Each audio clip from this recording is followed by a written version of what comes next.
All right. Welcome to Arlan Hamilton. Welcome to an intimate conversation with women of color. How are you today?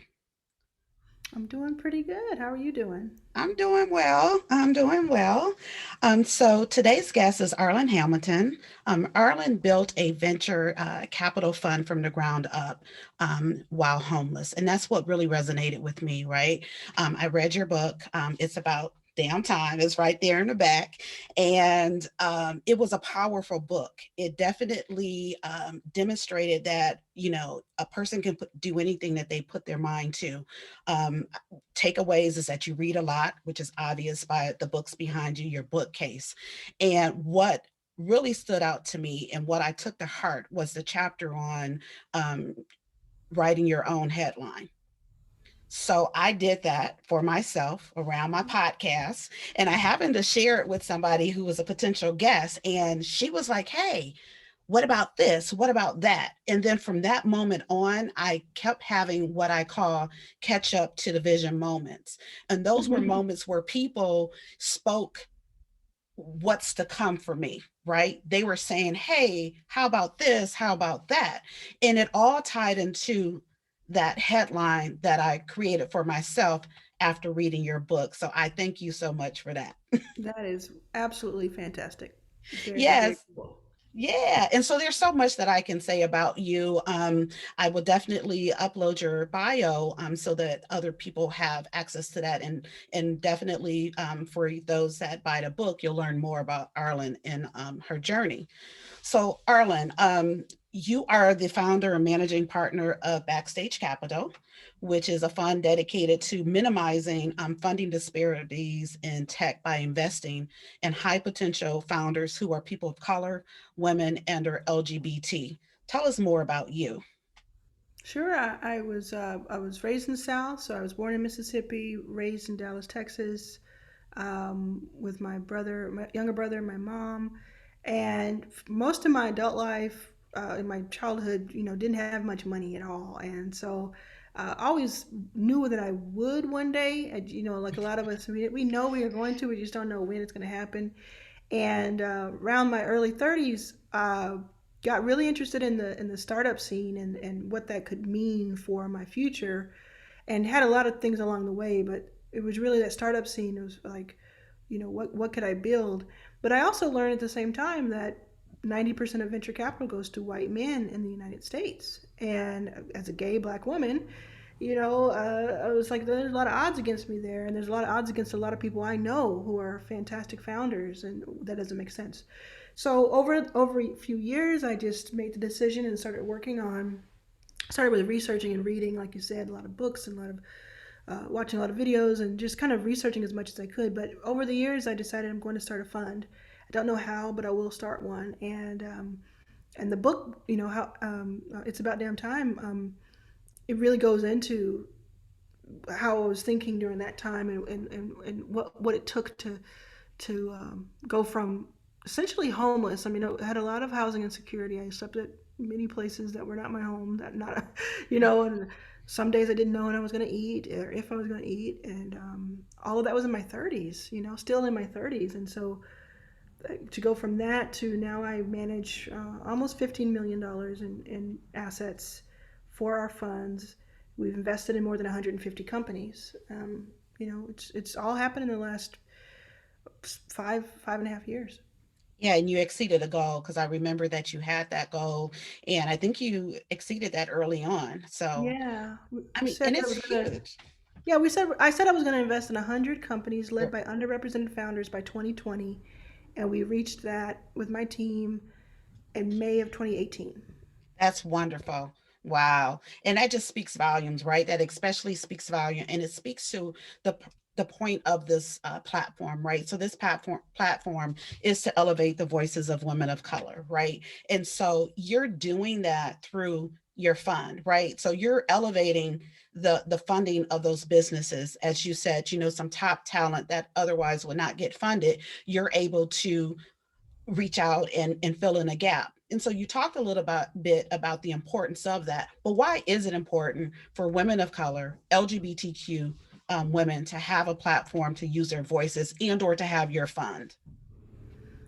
Well, I mean, we have centuries of time to make up for. We have a lot of lost time to make up for, and this country is as much of ours as it's anyone Yes. else's. And I mean, I think we built the country, and we also nurture the country today, and we absolutely have to have our voices heard. We have a lot of time to make up for, a lot of other louder voices to override, if you will, just for equality. I'm not trying to have any sort of supremacy anywhere, either way, but equality is great. It's a great goal.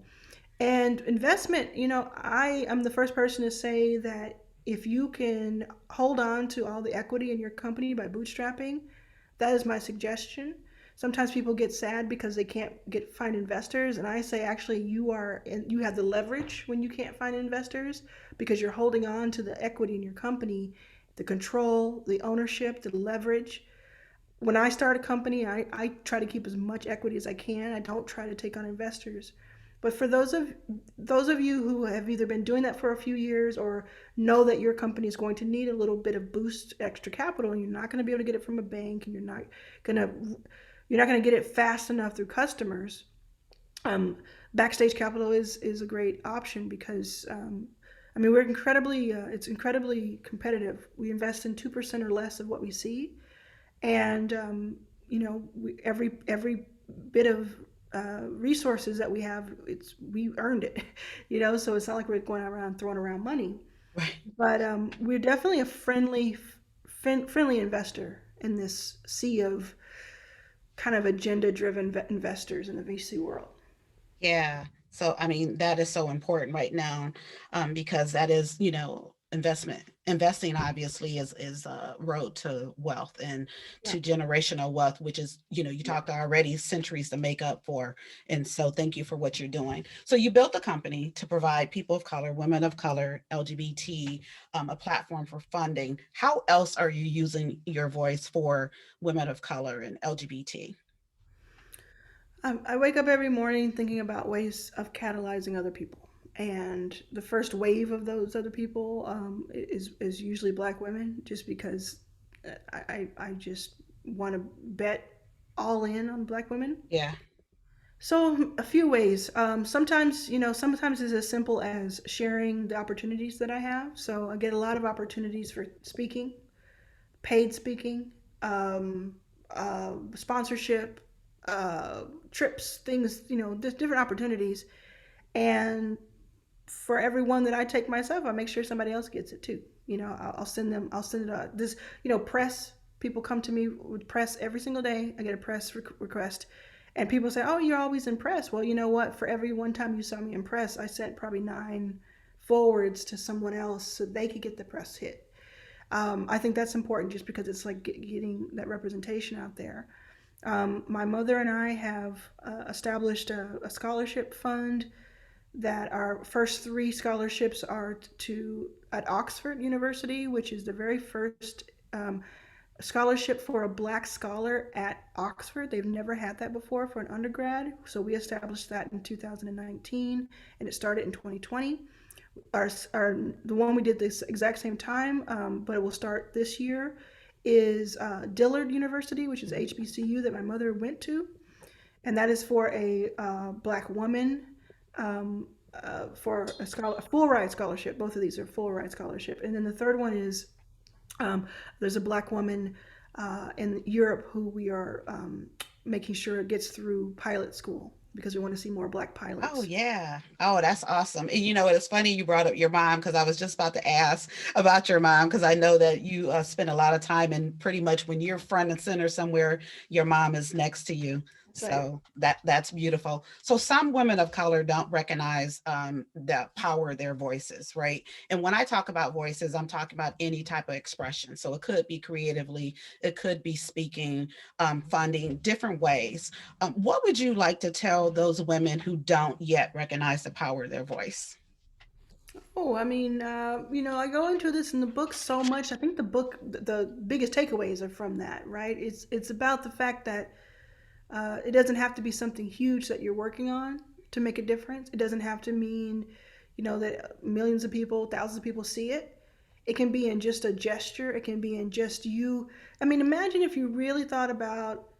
something that you said, something in your journey that you shared, whether that's being having a podcast, starting a blog, speaking, public speaking, writing a book, all of those different things that most people think they can't do.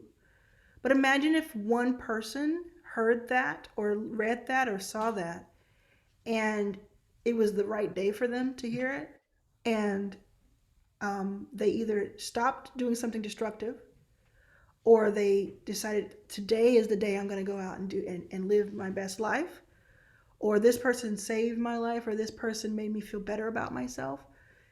Imagine what that feeling is like. If you haven't felt it before, just imagine it, and imagine that you can do that on a regular basis by sharing your voice. Because everybody, there's a few things I know. One is like everybody is jealous of someone else, no matter who they are. Like they're, your person you're jealous of or envious of is envious of someone else, at least one person in the world. So that's the same vein as like everybody is seeking, everybody is needing someone else to kind of help them see something in themselves.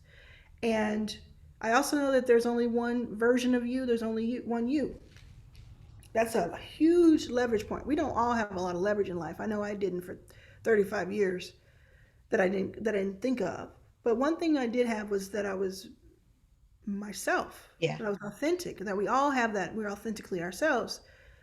I wouldn't be in the position I'm in where I've raised $15 million, earned more millions in earned revenue, invested in more than 150 companies, been on the cover of Fast Company. I wouldn't have been, any of that would have happened if I hadn't been myself and really dialed into me. And so it doesn't start with the biggest thing. It starts with, what it started with me? It started with me going on to Medium and I wrote a blog post in 2015. And that's how this all really took off. Yes. So starting small, starting where you are and just building from there. And I really like what you said about when you do that one thing and the feeling that you get from it, intensify that, right? Magnify that, just continue to do it when you're reaching out to other people. So my sister wrote a book. She's a poet and author, and she wrote a book about dreams deferred. Have you ever had any dreams deferred? So dreams delayed, and if so, what did you do? I mean, I think my whole first 35 years was that because I honestly, since I was about 5 years old, I thought I'm going to be, um, I didn't want to be famous. I've never wanted to be famous, but I thought I'm going to, like, a lot of people will know me and I'll know a lot of people and they'll know what I do. Like, I'll impact people. And I felt that my whole life. I've always felt my whole life that I would be a millionaire. And when I found myself at 34 years old, 35 years old, sleeping at the airport, nobody taking my calls, I was like, this is supposed to happen. But now so many of those things have come true, and so I think my whole life is a dream deferred. Yeah. And and I remember again in the book the things that you did. There was that one band, and I think the band was overseas, and you Mm-hmm. reached out to them and you're like, I'll be your booking agent, and just Mm-hmm. you just went for it, right? It was things that you wanted. You said, I want this, and you made it happen and you figured it out, right? So kind of going back to the moment that you just said, 30 age 34, 35, and you knew what you wanted for yourself, it hadn't happened. What kept you going? What kept me going specifically is that I knew that Backstage Capital, this fund and firm that I wanted to exist, I knew it had to exist. I had spent the previous 3 or 4 years talking to founders who look like you and me, who had either fantastic ideas or who were already in their company making money, who could not get into a room to talk to an investor. And I just thought, what a missed opportunity for so many people if we don't do this. So it was like the the genius of the founders that I was surrounded by that kept me going. Yeah. Because I'm like, this is going to work. So it wasn't. So that may not be relatable to everybody listening, but you may know. This is how I measure it. So I said this in the book. If you can imagine, you're working on something right now and you're like, should I keep going with it? Mm, Right? That's always something we're wondering. If you can imagine the world in 5 years where the thing that you're working on doesn't exist and you're okay with that, then it's okay to maybe pivot, leave it. But if you imagine the world 5 years from now and you can't stand the thought of the thing you're working on not existing, like it has to exist, then you found something that you need to work on. Now here's the kicker: if you found it, if you can't imagine it, but it needs to exist, even if you don't make it happen, even if you don't get, I should say it like this, even if you don't get to see it happen, then that's your calling.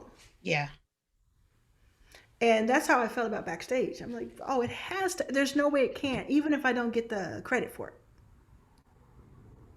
it has to exist. I love that. I love that. So as we wrap, I want to kind of pivot. So, this month, February, is Black History Month. It's also when we celebrate Valentine's Day. So Yes. thinking about historical figure, Black figure, what is love? Who represents love for you? Mm. I think love is. I mean, you're saying all those things. I think love is all the people who I just described who didn't get to see all of this. Mm, There's that phrase, "We are our ancestors' yes, wildest dreams." That's love. Is what they endured for us, and our love will endure for our offspring and for our the next generations. I think that, it's the love of a people. I love that. I absolutely do. That really touched me on the inside. So Thank you. I thank you so much for your time. This Thank has you. been, yeah, absolutely. This has been such a great conversation. I greatly appreciate you. And Arlan Hamilton, thank you for lending your voice on an intimate conversation with women of color. Enjoy the rest of your day. Thanks for having me. You're welcome.